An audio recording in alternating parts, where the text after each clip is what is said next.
Dentro de las funciones tanto manual como en la automática,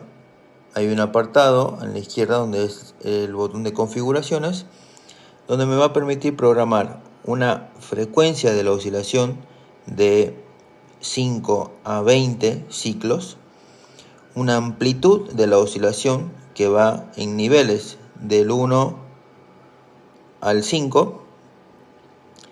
y un flujo de inhalación que puede ser bajo, medio o alto, ¿sí?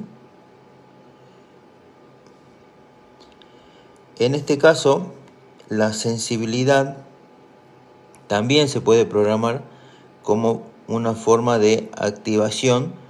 la sensibilidad de inhalación, para que sea en forma automática solamente en el modo automático, ¿sí? Vamos a pasar al modo automático y ahí vamos a ver que la sensibilidad